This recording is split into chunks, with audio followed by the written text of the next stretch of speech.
Welcome to Crossbody Drafts. My name is Evan. I am Javier. This week, to celebrate SummerSlam coming up from Detroit, Michigan, we are going to be drafting the best SummerSlam matches of all time. Who has the better draft of the best matches at the biggest party of the summer?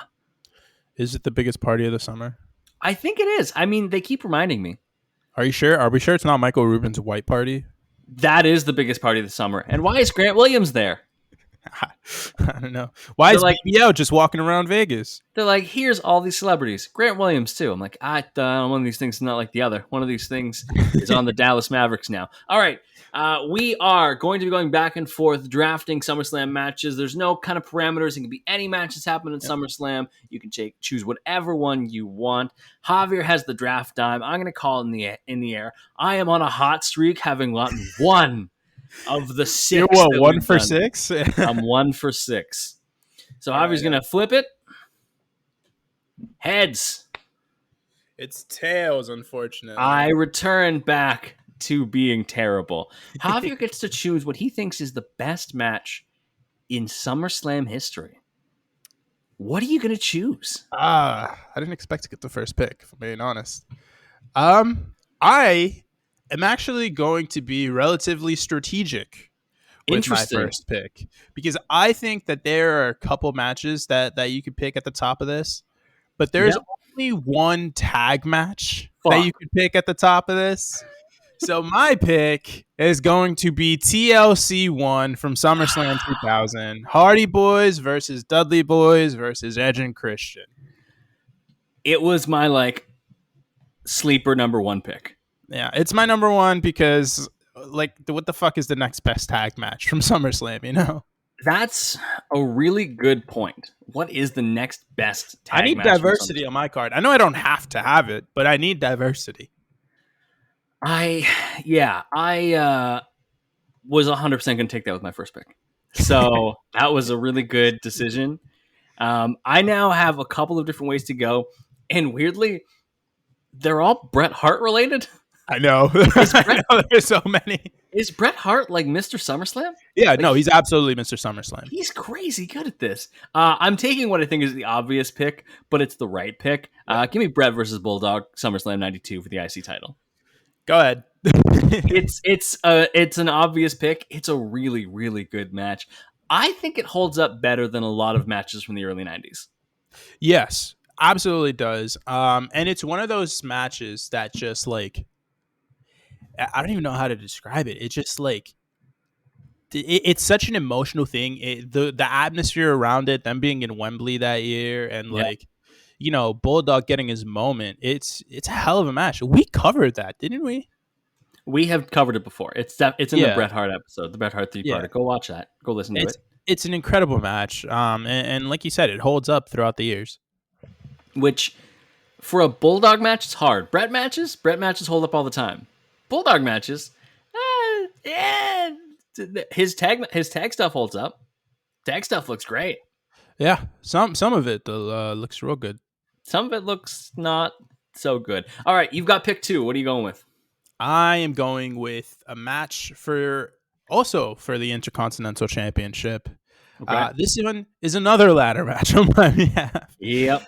They did it at WrestleMania 10, but they ran it back a year and a half later at SummerSlam, and I thought it was better. I think the second go-around is better than the first. So I'm going to choose Shawn Michaels versus Razor Ramon, the IC ladder match from SummerSlam 1995. Not only the match of that, the best match of that card, arguably probably the match of the year in WWF in 95. I mean, 95 is a tough year for WWF. It's a tough time. It's not great. Weirdly, there are a lot of ladder matches at SummerSlam too. Like a lot of good ladder matches. It's a lot of them. Really strange, like ladder or TLC or things like that. I'm also going to be strategic and take what I believe to be the best women's match at SummerSlam. God. I think I'm going with what I think is the best women's match at SummerSlam. And yes, there's definitely some Canadian bias here, but I do not care. Give me Charlotte versus Trish from SummerSlam 2019. It's a really good match. Okay. It's a good one. Good on your half. I remember people being like, wow, Trish still got it. Now it's 4 years later and Trish is still actively here every week. Yeah. Yeah. WWE is getting better at nostalgia runs. They really are. It's interesting. Like, because she's still going and she's doing some of the best heel work of her career. Yep. Which is so weird because she retired in 2006. Yeah. And like Edge's run has been great. And you can call it a nostalgia pop, or people will be like, oh, it's not nostalgia. No, it's nostalgia. Part of it's nostalgia. Yeah. You have to admit that. But they're so good now at like booking people to return. And yes. I feel like they were never good at that before. So this is impressive. All right. You've got 2 different ladder matches. Where are you going with number 3? I am not going with a ladder match. I'm going with a match that I absolutely refuse to let you have. Okay. More than anything. 2016 was a great time. It sure was. To be alive. And we finally got the feud that I personally had been looking forward to pretty much my entire time as a wrestling fan. There were 2 guys post Eddie Guerrero that took over my life in big ways. One was obviously Johnny Boy John Cena. Yep. The other one was in a whole different company, one down in Nashville. By the name of TNA. His name is AJ Styles. And when he came over to the Fed and finally started a program with John Cena. Beat up John Cena. They capped off the early part of their feud at SummerSlam in an excellent match that I consider to be one of the best of AJ Styles' run so far. Not their best match together, I don't think. I'd have to go back through and look at them all. But definitely in the top 2, 3. Give me John Cena versus AJ Styles, SummerSlam 2016. That is a hell of a pick. A really, really good pick. All right. Yes, it is. I am going to go back to the Bret Hart well, but the question is, which Bret Hart match do I go with? We have talked before when we covered it about how the steel cage match between Bret and Owen doesn't age as well as you want it to. The story's really good, but the actual in-ring is not. So let's go instead with an in-ring clinic.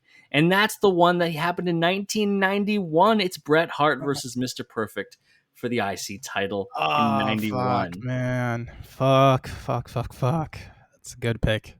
Thank you. It's a great pick, actually. I think that Gunther is doing for the IC title what like Bret, like I guarantee Bret loves Gunther. Yes. Right? Like the way that Bret treated the IC title, and what the IC title I think was designed for, of like workhorse, watch this man be, whoever has this title is like the best wrestler around. Yeah. And Gunther's like, all right, I'll do that. I'll beat literally everyone all of the time. I think his match against Drew McIntyre at SummerSlam has the potential to be on this list. Yeah, I really do. Drew is an absolutely incredible worker. I gave him a couple of thoughts. There's some Drew matches on here. Yeah, there are some Drew matches that are really good. I'm not going to pick one, but they're really good. Oh, they're like the next tier below. They're like in the 11 to 20 range. There's at least one. Yeah. However, you know who has a lot of matches here that could be in contention that hasn't been, none of them have been said yet, and he hasn't been mentioned, is Brock Lesnar. True. Another Brock Mr. Lesnar SummerSlam. has a lot of choices. I mean, there's that Fatal 4-Way from 2017 we covered on this podcast. That's a beefy match. That match got one of my friends into wrestling. Like more. Interesting. Weirdly, that match, and this is going to age poorly, Enzo Amore promos got one of my friends into wrestling more. There's that. There's him obviously squashing Cena, him beating The Rock way back when. There's so many different Brock matches, but one specifically that I'm going to choose right now is from 2013. No disqualifications. CM Punk versus Brock Lesnar, SummerSlam 2013. An excellent match. It is. It is an excellent match. One of CM Punk's best matches in WWE. Yeah, I would say it's his second best match, personally. Behind, obviously, Money in the Bank 2011. Behind the Cena match, and just barely squeaks by the Bryan Danielson match from what is Over the Limit? Over the Limit, yeah. All right, so I have a couple different ways I can go here. I feel like I need to get a WWE Championship match because I don't have any, and that's weird. And so let's go with another personal favorite. And maybe this SummerSlam's underrated. Was the SummerSlam that happened 10 years ago underrated? Because it has the Brock versus Punk match, but it also has Cena versus Bryan for the WWE title in an absolute banger. It's a great match. Is that hell of a match? Is it an underrated SummerSlam? I don't think so. Just because it has such high quality. Like, didn't Christian have a match on that card that was also really good too? I'm trying to think. What are considered the best SummerSlams of all time? Oh man, like 92 is always put up there, obviously because of the atmosphere. I think 2013 is up there. Personally, I think 2013 is up there. It has to be. There's been some recent ones that have been pretty good. 98 is considered up there. According to, I'm reading an article right now. 92, 2002. 2002 is the one with Brock beating Rock and Kurt versus Ray, and it's a fucking banger. It's a banger. The thing with SummerSlam is I feel like they always have like one or two like really great matches, and then like the rest of the card is just kind of like, You and I talked about this, obviously, and it's not SummerSlam, but it's WrestleMania, which is, the slightly colder weather equivalent of SummerSlam. Yeah. And this past WrestleMania had the least filler I think we've ever seen in a major WWE card in the last, 10 years. Yeah. And I feel like that's been a trend with WWE pay-per-views this year. Clash at the Castle, also no filler. Money in the Bank, very little filler. Yeah. Very good. Like even earlier, you think of the Rumble. The Royal Rumble was excellent. The Rumble was great. Yeah. I've had some really, really, really good pay-per-views this year. And I'm pretty excited moving forward to see where they go with this. I think SummerSlam can do it. All right. You have one more pick. Where are you going to go? I wanted to take a women's match. I really did. But there's only really two options I can think of left. And that's Charlotte versus Sasha from SummerSlam back in 2016. And then I think Becky and Natalya had a submission match. Had a good one, 2019. Yeah, really, really good one. I'm not going with either one of those two, though. I think that's Natty's best match ever. Ooh, over the Charlotte Flair match. Yes. NXT. Wow, okay. I think that NXT match is good. I think that the stage is better for SummerSlam. You know what I mean?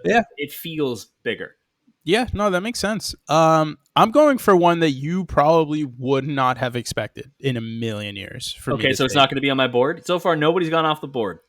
It's probably not going to be on your board. Okay. SummerSlam 2000 had a match between Chris Jericho and Dickhead. Chris Benoit. Best 2 out of 3 falls that I still think about to this day. It's one of Chris Jericho's best matches ever. It's a really good match. I am not going to talk about his dance partner that night. I am only going to talk about Chris Jericho because it is genuinely. I think it's long hair Jericho's greatest match ever. However many gimmicks that encompasses through WCW and WWE or F and then E. Long hair Jericho. It's absolutely the greatest match of long hair Jericho's career. Okay. And it is just incredible. I mean, Jericho, I think he had hurt his shoulder going into it or something like that. That was part of the story of the match. It is hard hitting as all fuck. It might be the best match of the SummerSlam 2000 card. I can't think of the SummerSlam 2000 card off the top of my head. But 2 out of 3 falls. These guys made you they had you at the edge of your seat the entire way through. Well, the TLC one is also on SummerSlam 2000. There it is. So. That's what it was. For some reason, I had it in my mind as 2001. SummerSlam 2000 slaps. It has those two matches. Shane and Steve Blackman. Yeah. Rock, Triple H, and Angle in the triple threat for the WWF title in the main. Oh, Eddie and China versus Trish and Val Venus. That's worth something. Yeah, that's worth some. This is the match this is the second best match of the card, though. So I'm going to pick this one. This is a great match. And a great list on my behalf, must I say. I think you've done very well. All right, with the last pick, I get to also talk about the honorable mentions, essentially. I'm not going to take the Owen and Brett steel cage match because I've already taken 2 Brett matches, and I think that's a little too Brett heavy. It's a bit overkill. It's a little bit of overkill. Are you not going to take Rollins versus Brock Lesnar for the Universal Championship? Not going to take that. Not going to take Triple H versus The Rock in their up and coming ladder match at 1998 for the IC title. Not going to do that because I've already got 2 IC title matches too. Not going to take Orton versus Christian. No holds barred. From 2011. That's what I thought you were going with. That's a good match. It's a really good match, and I love that feud. Not going to take Jeff Hardy versus CM Punk TLC from 2009. A really good match. How about a little Hell in a Cell flavor? Not going to take Hell in a Cell match either. Not going to take Edge versus Undertaker. Oh, wow. I am taking a match that I love, and I knew you would never pick, so I didn't have to take it early. Oh. I love this unsanctioned match. I really do. Oh, Michaels and Triple H. Michaels versus Triple H 2002 was one of the first feuds that I felt wholly invested in, because just like you, I hated Triple H. Yeah. And I kind of learned the lore. That's the thing, is when you get into wrestling, you have to learn the lore. It's really weird. You have to learn all the like ins and outs of the whatevers as people come and go. And so my older brother explained to me the history of Shawn and Triple H. And I distinctly remember watching SummerSlam 2002 and just praying that Shawn could kick the shit out of this man. And he figured it out. It's not pretty. It's an ugly match at parts. It is disgusting. Any picture and video that you see on this match is in freaking black and white. And the reason for that is because it's a bloody affair. There's so much blood. I think it might be my favorite just gong show from SummerSlam history. Like, it's, you took TLC, so I couldn't take that. So if I can't take TLC 1, I want something that's just insanity. I'm taking this match. That's a great pick. Thank you. An excellent pick on your. Were there any other matches that were on your board there that didn't get picked? Batista versus John Cena for SummerSlam 2008 was a pretty good shout. Edge versus Seth Rollins from 21. Edge versus Seth Rollins is actually a pretty good match. My thing, the reason why I didn't go that route, which I gave it a really hard consideration for my last pick, but the reason why I didn't go that route is more so because it's not their best match together, and I just can't take the Hell in a Cell from that Saudi show out of my mind. Yeah. When it comes to them. That's the same thing with the Drew McIntyre versus Orton match. I don't think that's their best match because the Hell in a Cell match is better. Yeah. There's also the Cena Seth Rollins match from 2015, the winner take all. Yep. I thought was really good. Bad ending, but good match. That gets ruined by Jon Stewart. Bad ending, but good match. Rob Van Dam had a good match against Dickhead for the IC title in 2002. Yep. What about Love Her, Leave Her? Love Her, Leave Her. What about Shawn Michaels versus Vader, 96? I'm not. It's a good match, but then it's just Shawn being a bitch. Shawn being a bitch. There was a Stone Cold Kurt Angle match from 2001 that's pretty good. God, that era Kurt Angle is unbelievable. But yeah, I mean, aside from that, I think the only one that we didn't take that's really highly rated is the Bret Owen one. I agree. I think that we kind of nailed it. And we need you to get in the comments and tell us who nailed it most. Do I have the better draft, or does Javier have the better draft? You see them all below. Let us know who has the better draft. If you're not already following and subscribe to us, you should. Subscribe to us here on YouTube. Follow us on Twitter and Instagram at Crossbody of Work. We post fun reels. We post lots of cool content. We do a podcast every week where we deep dive into a wrestler's career. We got merch, fullpressshop.com. Cop the merch. Support the boys. Follow us on Twitter. I'm at It's7Gomes, ITSEVANGOMES. Javier will tell you where to follow him. I'm on the Twitter machine at JMelloSports. Maybe Threads coming soon. Threads. Why not Threads? Maybe. We'll be back soon with another Crossbody draft. Like I said, hit subscribe, hit like, and tell us in the comments who had the better draft. Enjoy SummerSlam. We'll be back soon. We'll talk to you then.